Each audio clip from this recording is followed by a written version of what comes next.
Así que busca ahí en su Biblia en Marcos capítulo 9, versículos 30 al 32.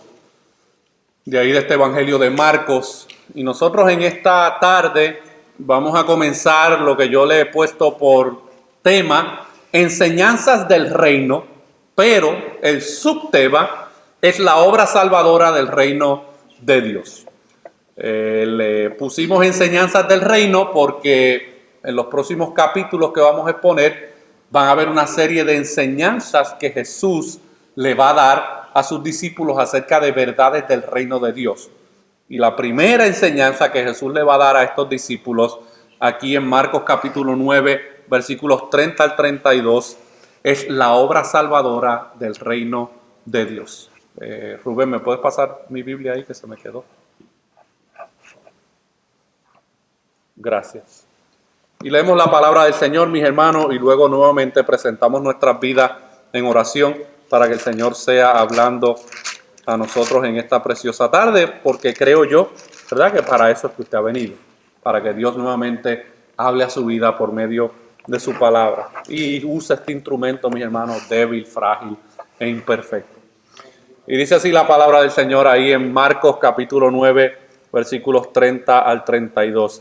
Habiendo salido de allí, caminaron por Galilea, y no quería que nadie lo supiese, porque enseñaba a sus discípulos y les decía: el Hijo del Hombre será entregado en manos de hombres y le matarán, pero después de muerto resucitará al tercer día.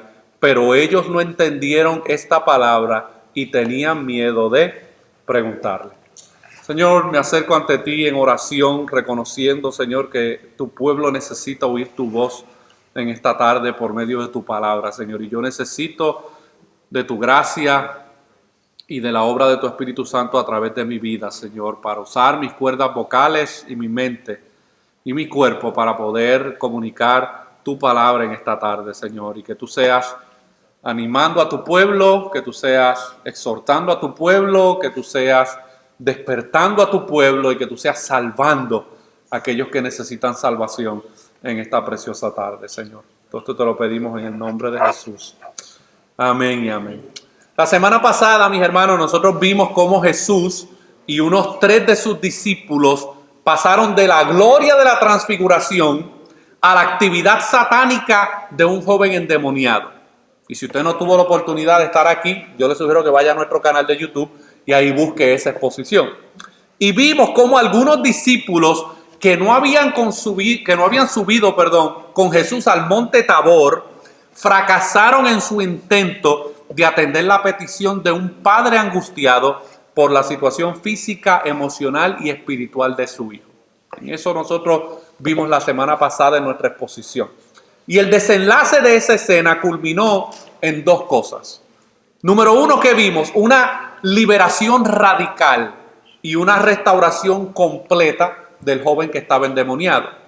Pero también vimos, mis hermanos, una reprensión fuerte de parte de Jesús hacia sus discípulos por su incredulidad constante, su confianza excesiva en sus propias habilidades y su poca o ninguna dependencia de Jesús para poder llevar a cabo la liberación del joven endemoniado. Y estos eran los seguidores de Jesús, mis hermanos, los 12 apóstoles del Señor. Ahora, en lo que vamos a estar exponiendo en la próxima semana, nos vamos a ir moviendo poco a poco hacia el clímax, al punto más alto del ministerio de Jesús.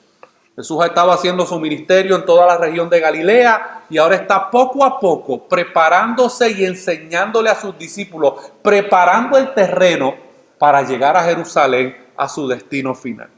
Y en los próximos 2 capítulos que estaremos exponiendo, vamos a ver cómo Marcos comienza a relatar una serie de enseñanzas de que Jesús comparte con sus discípulos acerca de la naturaleza del reino de Dios y los planes de Dios dentro de ese reino al cual Jesús como Hijo de Dios representa. Eso es lo que vamos a estar viendo en los próximos 2 capítulos de aquí de Marcos. Y los discípulos van a entrar en una nueva etapa de aprendizaje en sus vidas que los va a llevar por un intenso proceso de sentimientos, pensamientos y actitudes acerca de sus propias vidas y de la identidad de ellos como discípulos. En otras palabras, mi hermano, el seminario y la educación teológica acerca del reino de Dios está a punto de tomar un giro inesperado en la mente y las motivaciones de estos discípulos. Como cuando usted se monta en una montaña rusa y usted está, mi hermano, subiendo, no sé, aquellos que han tenido la oportunidad, va subiendo, ¿verdad? Subiendo, y usted va alcanzando ese pico porque sabe que lo que va por ahí, mis hermanos, es una bajada rápida. Bueno, los discípulos están en esa subida todavía, mis hermanos, experimentando ese crecimiento en sus vidas. Y Jesús ahora, como de costumbre, en el pasaje que vimos que Jesús decide alejarse de la multitud para tener un tiempo a solas con sus discípulos. Y esto es un patrón de conducta que le vemos siempre en el ministerio de Jesús. Cada vez que Jesús hacía algo milagroso, se retiraba, mis hermanos, de las multitudes a tener un tiempo a solas y un tiempo de discipulado y de enseñanza con sus discípulos, mis hermanos. Y esto es un principio, mis hermanos, que en el ministerio uno a veces le cuesta aprender. Y es que en el contexto de la iglesia local, mis hermanos, hay multitudes y hay discípulos. Y muchas veces, mis hermanos, uno en el ministerio atiende a las multitudes, pero uno no puede dejarse llevar, mis hermanos, y consumir el tiempo por las multitudes. Uno tiene que concentrarse en los discípulos, mis hermanos. Y Jesús siempre sacaba el tiempo, luego de atender las multitudes, a reunirse y enseñar a sus discípulos. Las enseñanzas que Jesús comenzará a compartir con sus discípulos, mis hermanos, marcarán la trayectoria de los próximos eventos en la vida de Jesús y causarán un impacto en la vida y en la mente de sus discípulos. Y nosotros veremos luego los frutos de estas enseñanzas más adelante en la vida de estos hombres que Jesús había escogido él mismo. Y en esta tarde, en esta exposición, vamos a ver 3 aspectos fundamentales que forman parte de la obra salvadora de Dios. Y yo le he titulado a estos 3 aspectos fundamentales: una traición profetizada, una muerte decretada y una resurrección garantizada. Yo quiero que me acompañen ahí al versículo 31, que es donde vamos a estar haciendo bastante énfasis. Y aquí vamos a ver, mis hermanos, una traición profetizada. Dice el texto: porque enseñaba Jesús a sus discípulos y les decía, el Hijo del Hombre será entregado en manos de hombres. Jesús comienza su clase de discipulado confirmando lo que ya él les había comunicado a los discípulos anteriormente. Y si usted ha tenido la oportunidad de estar en un salón de clases por mucho tiempo, usted se va a dar cuenta que los buenos maestros, ¿saben qué hacen? Repiten las mismas enseñanzas. ¿Y usted sabe por qué las repiten? Porque somos olvidadizos. Se nos olvida, mis hermanos. O a veces que en la primera no captamos realmente lo que el maestro quiso enseñar. Ahora Jesús, mi hermano, por segunda vez le va a recordar lo que él ya les había dicho. Por ejemplo, en Marcos 8:31, un capítulo anterior a este capítulo 9, Jesús le dijo en Marcos 8:31, y comenzó a enseñarles que le era necesario al Hijo del Hombre padecer mucho y ser desechado por los ancianos, por los principales sacerdotes y por los escribas, y ser muerto y resucitar después de 3 días. Se supone que a estas alturas ya los discípulos, ¿verdad? Asumimos que debieron haber entendido esta enseñanza. No, Jesús sabía que ellos no habían comprendido esta enseñanza todavía. Y esta es la segunda vez que Jesús habla acerca de estos eventos, y esta es la segunda vez que Jesús se describe a sí mismo como el Hijo del Hombre. Ahora, ¿por qué Jesús se describe a sí mismo como el Hijo del Hombre y no específicamente se describe a sí mismo simplemente como el Hijo unigénito de Dios? ¿Por qué se describe a sí mismo como el Hijo del Hombre? Bueno, Jesús es llamado el Hijo del Hombre 88 veces en el Nuevo Testamento.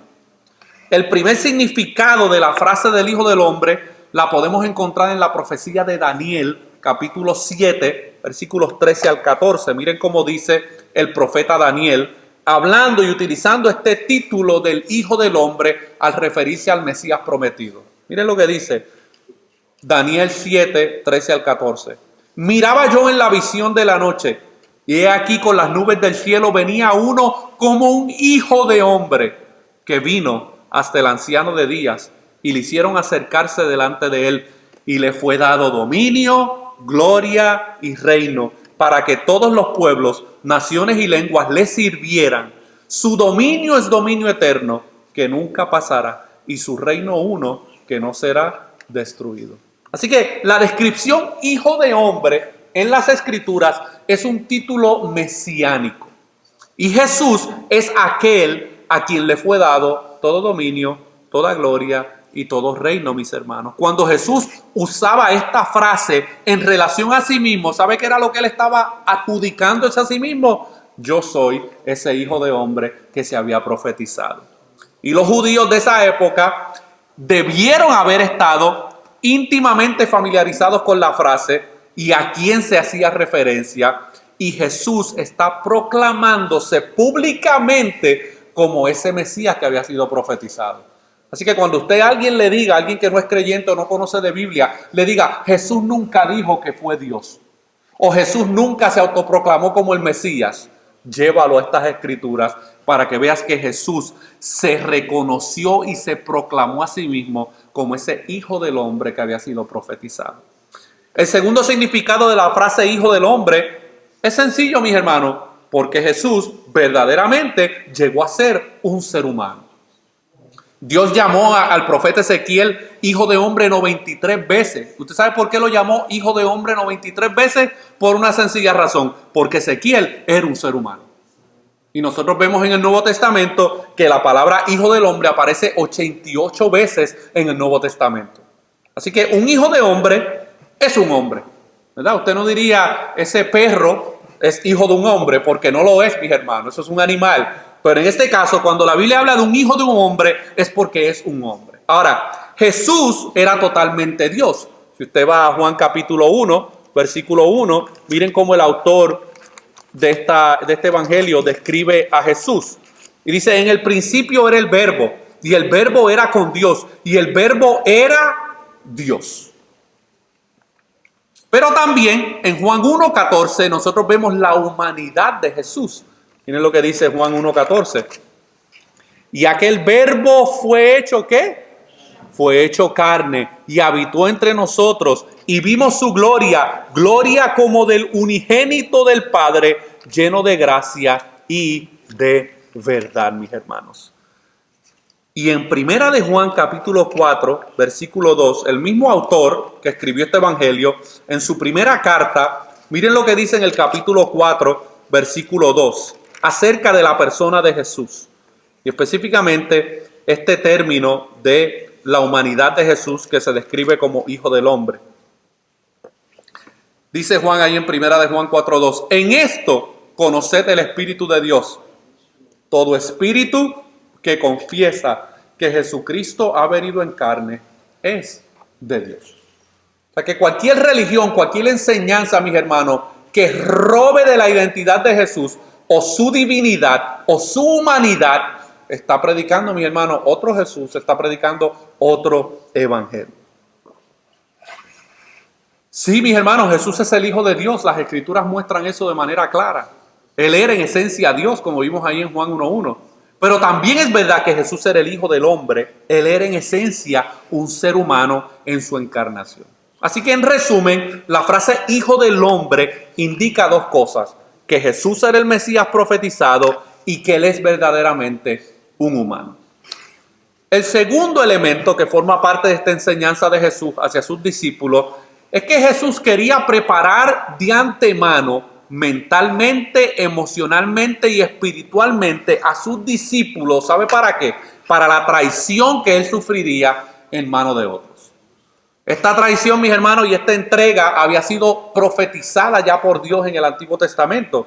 Si usted va al Salmo 41, versículo 9, el salmista, hablando de manera profética, miren lo que dice. Obviamente, en primera instancia, él está hablando de su experiencia, pero también de manera profética está hablando acerca de un evento por venir. Y miren lo que dice el Salmo 41, 9. Aún el hombre de mi paz, en quien yo confiaba, el que de mi pan comía, alzó contra mí el calcañar. Y Jesús, durante la última cena que tuvo con sus discípulos, él hace referencia a esta profecía en relación a la persona que lo iba a traicionar. Y si usted va a Mateo capítulo 26, versículos 20 al 24, miren cómo Jesús se identifica a sí mismo como esa persona que iba a ser traicionada, profetizada por el salmista. Miren lo que dice Mateo 26, 20 al 24. Cuando llegó la noche, se sentó a la mesa con los 12. Y mientras comían dijo, de cierto os digo que uno de vosotros me va a entregar. Y entristecidos en gran manera, comenzó cada uno de ellos a decirle, ¿soy yo, Señor? Entonces él respondiendo, dijo, el que mete la mano conmigo en el plato, ese me va a entregar. A la verdad, el Hijo del Hombre va, según está escrito de él, mas ay de aquel hombre por quien el Hijo del Hombre es entregado. Ahora, yo quiero que usted vea este cuadro de hipocresía y de traición. Porque los 12 discípulos le preguntaron a Jesús, ¿soy yo, Señor? Habían 11, mis hermanos, que a lo mejor realmente estaban preocupados. Ay, ¿seré yo el que haré eso? Esos 11, mis hermanos, estaban haciendo esa pregunta porque realmente estaban preocupados, querían saber si ellos eran uno de ellos. Pero hubo uno de ellos, mis hermanos, que también le hizo la pregunta, ¿soy yo, Señor? Sabiendo que él era, mis hermanos, el que ya estaba planeando juntamente con los líderes religiosos de Israel para entregar y traicionar a Jesús. El día de Pentecostés, el apóstol Pedro, bajo la inspiración del Espíritu Santo, predicando acerca de Jesús el Mesías, él hace alusión a esta traición profetizada. Y miren lo que dice en Hechos capítulo 2, versículos 22 y 23. Hechos 2, versículos 22 y 23. Varones israelitas, oíd estas palabras. Jesús Nazareno, varón aprobado por Dios, entre vosotros con las maravillas, prodigios y señales que Dios hizo entre vosotros por medio de él, como vosotros mismos sabéis, a este entregado por el determinado consejo y anticipado conocimiento de Dios, prendisteis y matasteis por manos de inicuos, crucificándole. Mis hermanos, mis hermanas y mis amigos que nos acompañan en esta tarde, los eventos en la vida de Jesús no sucedieron por casualidad. No fueron simplemente errores humanos o decisiones humanas que tomaron a Dios por sorpresa. No, mis hermanos, no y mil veces no. La obra salvadora del reino de Dios a través de la vida de Jesús formaba parte del plan de Dios desde antes de la fundación del mundo. Jesús no es el plan B de Dios. Jesús es el plan de Dios. En la caída, mis hermanos, del hombre en el huerto del Edén, eso no le tomó por sorpresa a Dios. Dios lo sabía, Él ya lo conocía, Él ya había decretado que sucedería. Y antes de que nada de eso fuera creado, Él ya tenía un plan de redención a través de la segunda persona de la Trinidad. Como comenta Matthew Henry acerca de esto, y dice, el tiempo del sufrimiento de Cristo se acercaba. Si Jesús hubiera sido entregado en las manos de demonios y ellos hubieran hecho esto, no hubiese sido tan raro.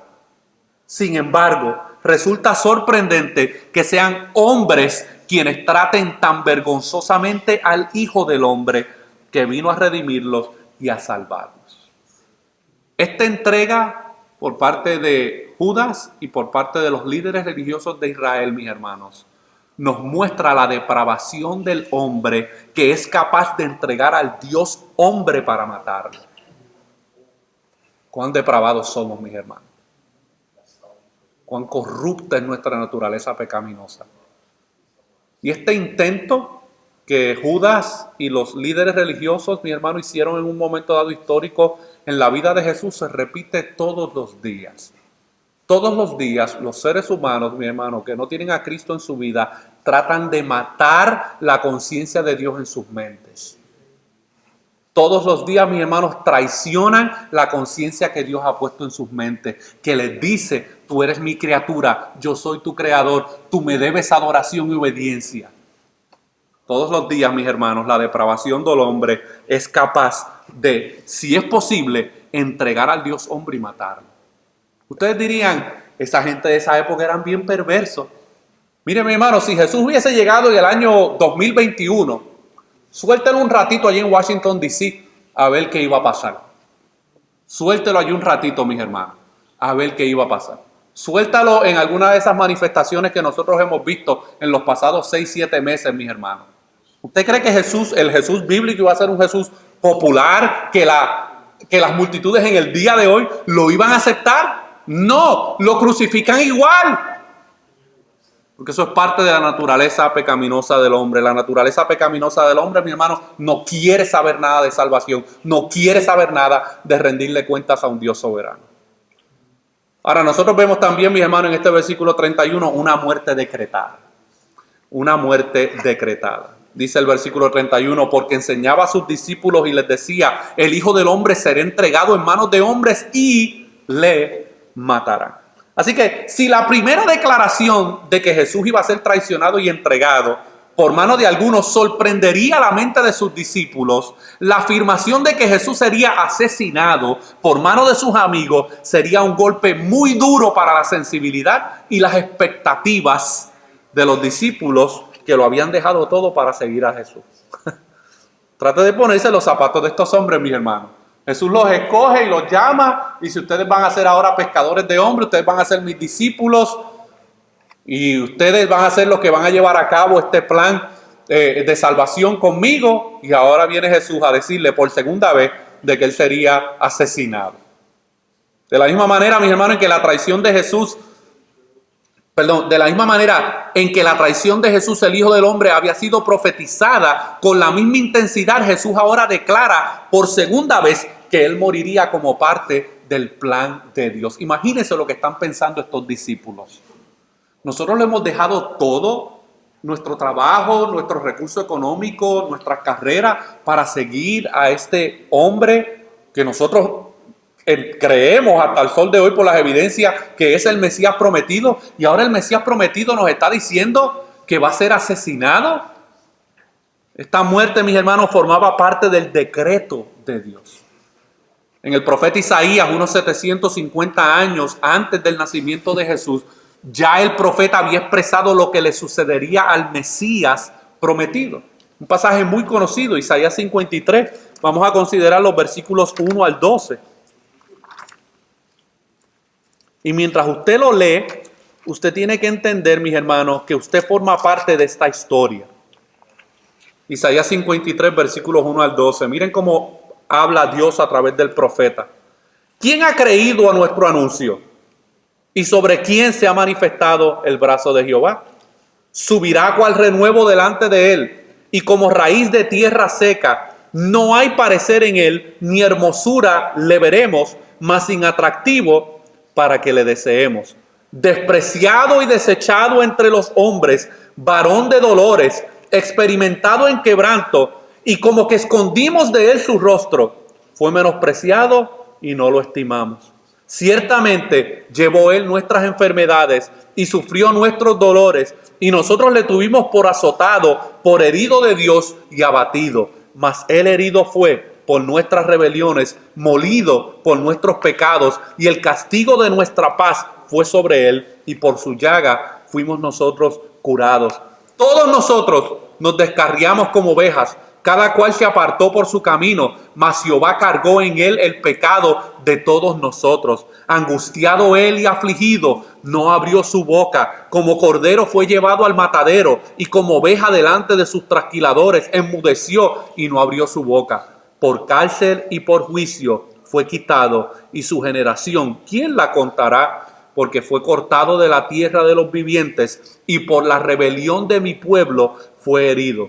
Y se dispuso con los impíos su sepultura, mas con los ricos fue en su muerte, aunque nunca hizo maldad, ni hubo engaño en su boca. Escucha esta parte, mis hermanos. Con todo eso, Jehová quiso quebrantarlo, sujetándolo a padecimiento.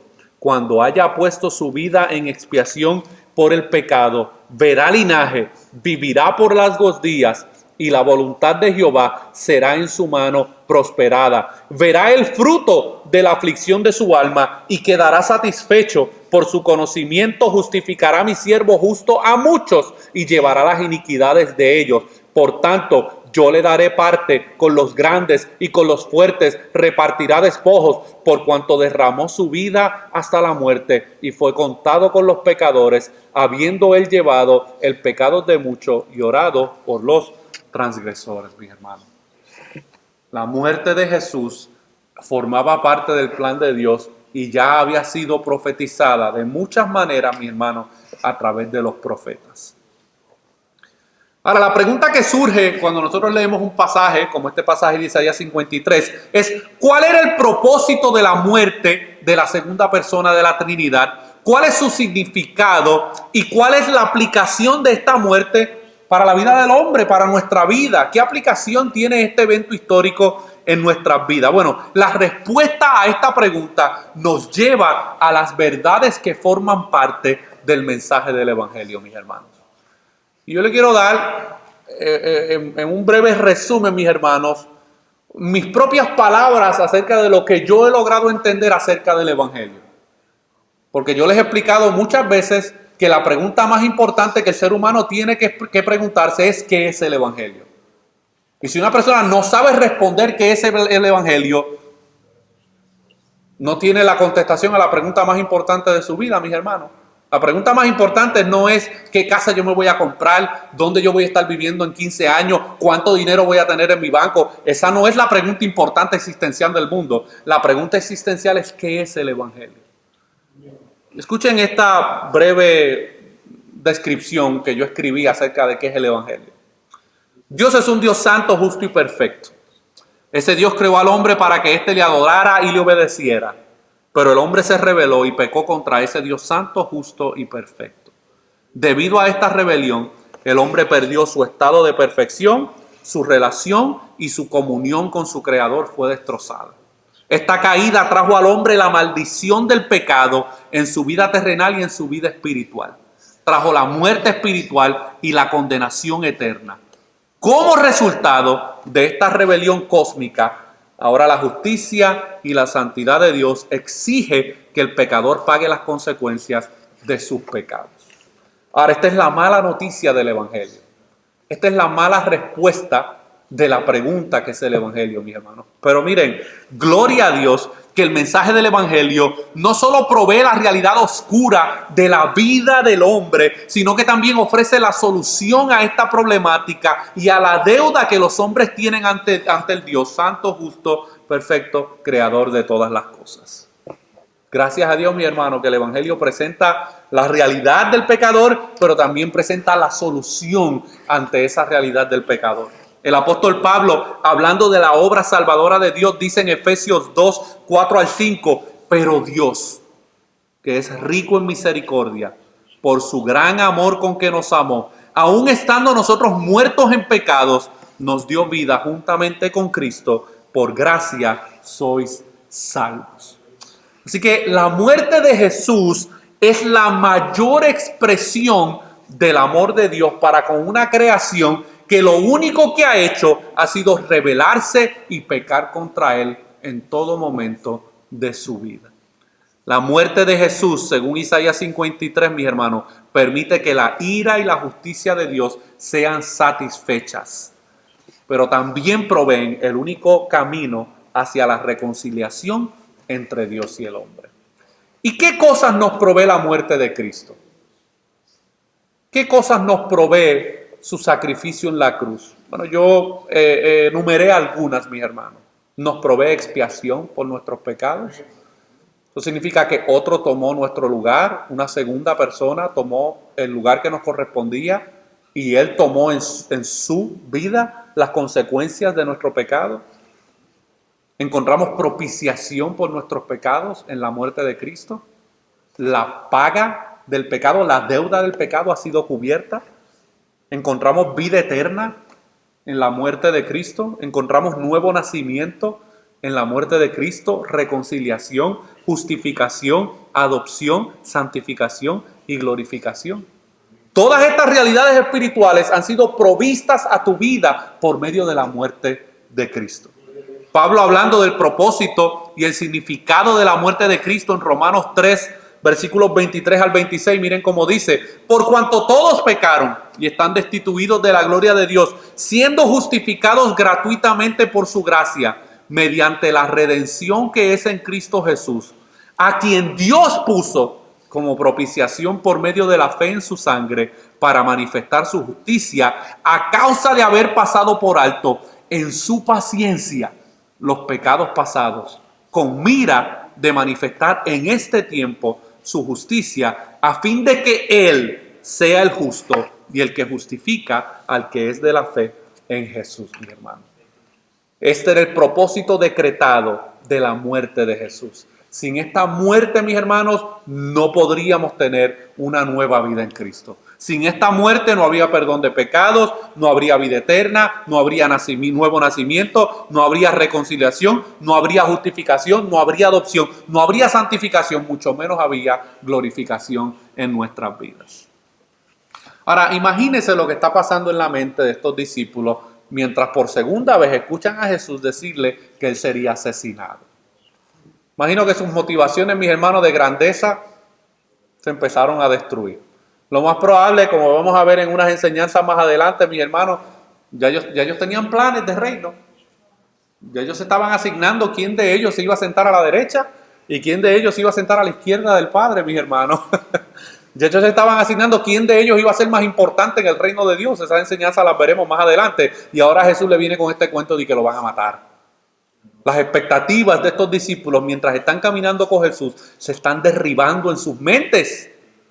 Pero mis hermanos, Jesús culmina con un dato muy importante en la obra salvadora del reino de Dios. Y es que Jesús habla de una resurrección garantizada. Eso lo vemos al final del versículo 31. Porque enseñaba Jesús a sus discípulos y les decía: el Hijo del Hombre será entregado en manos de hombres y le matarán. Hasta ahí la historia está mala. Pero miren lo que dice: pero después de muerto resucitará al tercer día. Y esta es la segunda vez que Jesús les dice esto a sus discípulos. Esta última declaración en la clase de discipulado de que Jesús estaba llevando a cabo con sus discípulos no es simplemente una profecía escatológica acerca de lo que sucedería después de su muerte. Esta declaración de Jesús acerca de su resurrección de entre los muertos es el centro y el fundamento de la fe cristiana. Es el centro y el fundamento de la fe cristiana. Tanto es así que Pablo, al hablar de la resurrección de Cristo, en 1 Corintios capítulo 15, versículos 13 al 17, miren lo que dice acerca de la centralidad y de lo fundamental que es la resurrección de Cristo en la vida del creyente. Miren lo que dice Pablo ahí en 1 Corintios 15, 13 al 17. Porque si no hay resurrección de muertos, tampoco Cristo resucitó. Y si Cristo no resucitó, vana es entonces nuestra predicación, vana es también vuestra fe. Y si somos hallados falsos testigos de Dios, porque hemos testificado de Dios que Él resucitó a Cristo, al cual no resucitó, si en verdad los muertos no resucitan, porque si los muertos no resucitan, tampoco Cristo resucitó. Y si Cristo no resucitó, vana es vuestra fe, aún estáis en vuestros pecados, mis hermanos. Así que Jesús necesitaba darle estas palabras de esperanza a estos discípulos, mis hermanos, que sus expectativas se estaban derrumbando en esos momentos. Ahora, ¿qué importancia tiene la resurrección de Jesús en la vida del creyente? O en la vida cristiana. ¿Qué importancia tiene la resurrección de Jesús? ¿Por qué es tan importante que Jesús se la tiene que mencionar ya en 2 ocasiones a estos discípulos? Bueno, mi hermano, la resurrección de Cristo significa que somos justificados ante Dios.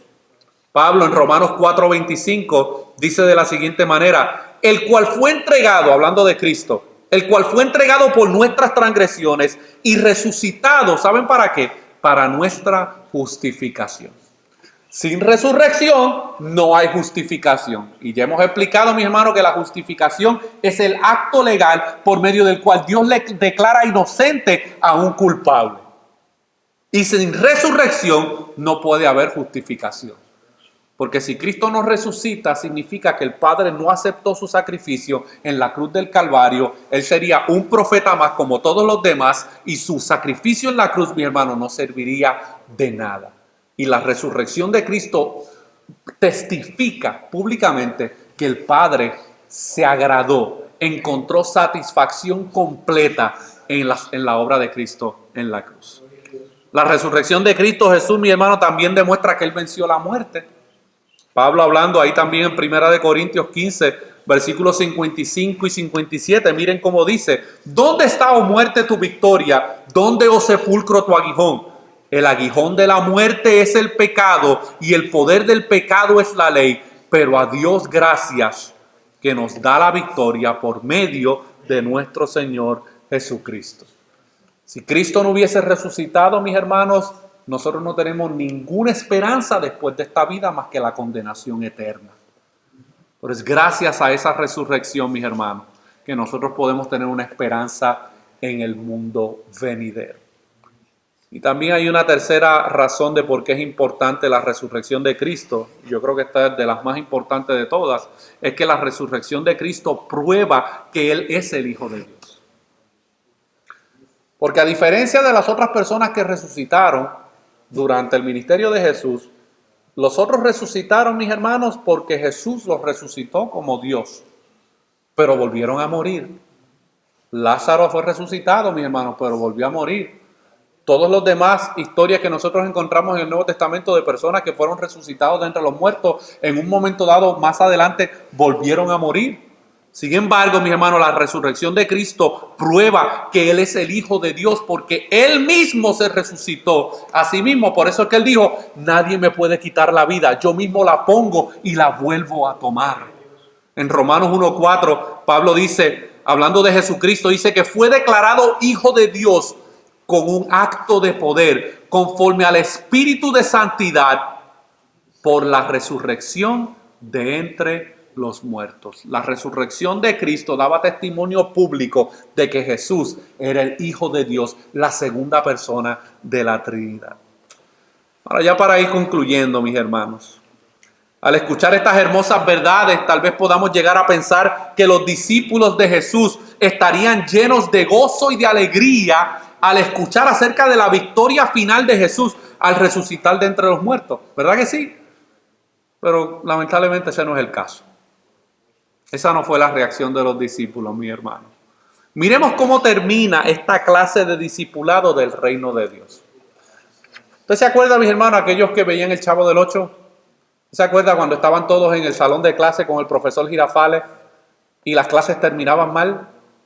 El profesor trataba de enseñarle algunas cosas a mis hermanos y los muchachos de la vecindad, mis hermanos, terminaban respondiendo otras cosas y otros disparates, mis hermanos. Bueno, sin querer, ¿verdad?, comparar de manera igual estas dos historias, mis hermanos. Pero esta clase de discipulado de Jesús hacia sus discípulos va a terminar mal. Porque miren cómo termina el versículo 32. Pero ellos no entendían esta palabra y tenían miedo de preguntarle. Los discípulos, mis hermanos, no consiguen aceptar que todo esto sea parte del plan preordenado por Dios para alcanzar su objetivo final de salvar al hombre y establecer su reinado aquí en la tierra. La mente de los discípulos, mis hermanos, está corriendo a 100 por hora. Porque ellos no están entendiendo qué es lo que Jesús les está queriendo decir, mis hermanos. Y tienen miedo de preguntarle. Los discípulos no entendieron lo que quería decirles y tenían miedo de preguntarle. ¿Por qué? Porque es posible que ellos no querían preguntarle porque en unos capítulos anteriores ellos vieron públicamente el regaño que Pedro se llevó cuando Jesús les dijo por primera vez que él iba a ser entregado y que iba a ser matado. ¿Qué le dijo Pedro a Jesús? Nada de eso te acontezca. No, es como que tú te vas y que a morir. No. ¿Y qué le responde Jesús, mi hermano? El Señor te reprenda, Satanás. A Pedro, mis hermanos. Porque Jesús sabía que lo que estaba detrás de los pensamientos de Pedro, de los planes de Pedro y de las ideas de Pedro, mis hermanos, era Satanás mismo tratando de impedir que el plan predeterminado de Dios se llevara a cabo en la vida de Jesús. Y lo más probable, estos discípulos están asustados. Dice el texto que tienen miedo, mis hermanos. Dice, si Pedrito, que es el más bocón de todos, se llevó este regaño público, imagínate si nosotros ahora le preguntamos nuevamente acerca de este tema. Ellos ya venían de un fracaso espiritual, mis hermanos. Los discípulos habían fracasado en poder libertar a un joven que estaba endemoniado. ¿Y qué Jesús les dijo en el relato cuando bajó del monte de la transfiguración? Oh generación incrédula, ¿hasta cuándo tendré que soportarlos? Obviamente los discípulos tenían miedo, mis hermanos, de preguntarle a Jesús en estos momentos. Lo más probable tenían dudas en su mente, pero no se atrevían a preguntarle. Ay, ay, ay, hermanos, ¿cuánto se parece esto a nosotros muchas veces? Las palabras de Jesús eran lo suficientemente claras, pero ellos no hacían a la idea de que el Mesías tuviera que morir y tenían miedo de preguntar precisamente por lo que no podían comprender. Mire, mis hermanos, yo he aprendido un principio espiritual en los años que por la gracia de Dios llevo sirviéndole al Señor. Es que muchas veces nos quedamos en ignorancia por miedo o por vergüenza a preguntar. Muchas veces en nuestras comunidades de fe, mis hermanos, la gente por miedo no se atreve a hacer las preguntas importantes. El miedo los paraliza. Les pone como un bozal aquí en la boca, mis hermanos, y tienen preguntas en su mente e inquietudes, lo más probable a las verdades que están recibiendo, pero el miedo los paraliza y no les deja preguntar. Así que, ¿qué podemos aprender de esta reacción que tienen los discípulos aquí? Esto es otro principio que hemos aprendido, mis hermanos, en el caminar con el Señor, y es que los seguidores de Jesús muchas veces no comprenden las verdades del reino de Dios de manera inmediata. ¿Cuántas veces usted ha tenido que cuántas veces usted ha tenido que escuchar un sermón de un tema 15 veces para en la número 15 decir, ahora me cayó el 20, ahora es que estoy entendiendo realmente lo que el texto quiere decir o lo que Dios quiso comunicar? Porque los seres humanos, mis hermanos, en nuestra naturaleza caída, somos así, somos tardíos en comprender las verdades del reino inmediatamente. Por eso se necesita, mis hermanos, una y otra vez, la enseñanza de la palabra de Dios, constantemente nosotros siendo discipulados, siendo expuestos, siendo enseñados por medio de la palabra de Dios, para que en ese proceso podamos entender las verdades espirituales que Dios nos quiere dar a través de su palabra. Cuando usted llegó a Cristo, usted lo entendía todo. No, la Biblia para usted era un libro enigmático, usted no sabía ni por dónde entrarle. Y hablaban cosas en el púlpito y usted estaba ahí escuchando, pero nada, no había nada que adentro, no entendía nada. Pero según está siendo expuesto, mis hermanos, cada vez más y más a las verdades del Evangelio, poco a poco, Dios va obrando en la vida de nosotros y de nuestra mente para que podamos comprender las verdades del reino que Él está tratando de comunicar. Miren, mi hermano, hay gente que en nuestras comunidades de fe, en esta y en todos lados, llevan 5 años en la iglesia y tú le preguntas qué es el Evangelio. Y te salen con todo tipo de respuestas, mi hermano, que tú te quedas impresionado. Hay que entender, mi hermano, que nosotros los seres humanos a veces se nos hace bien difícil o somos tardes en comprender ciertas verdades del reino. Y a veces uno tiene que como pastor ser paciente, mis hermanos, y Dios lidia con el orgullo de uno. Uno dice, pero ¿y cuántas veces yo tengo que explicar esto? Jesús, hermano, también se frustró en momentos dados. ¿Hasta cuándo voy a tener que soportarlo a ustedes? Porque les explico y les explico y les enseño y les enseño y les demuestro y no les cae el 20. ¿Y cuántas veces, mis hermanos, el temor a preguntar hace que perdamos la bendición de Dios para nuestras vidas? El miedo nos paraliza, mis hermanos, escuchamos cosas desde el púlpito, leemos cosas en nuestra lectura diaria, ¿verdad? O semanal de la Biblia, escuchamos alguna enseñanza, nos vienen preguntas, interrogantes y dudas en nuestra mente. ¿Y saben qué hacemos? Nada. No preguntamos. El miedo nos paraliza. ¿Y por qué nos da miedo? Es que no me atrevo a preguntar porque van a pensar que yo soy un tonto. No. Pero es un ser muy capaz. Simplemente que desconoces algunas verdades. Necesitas aprenderlas.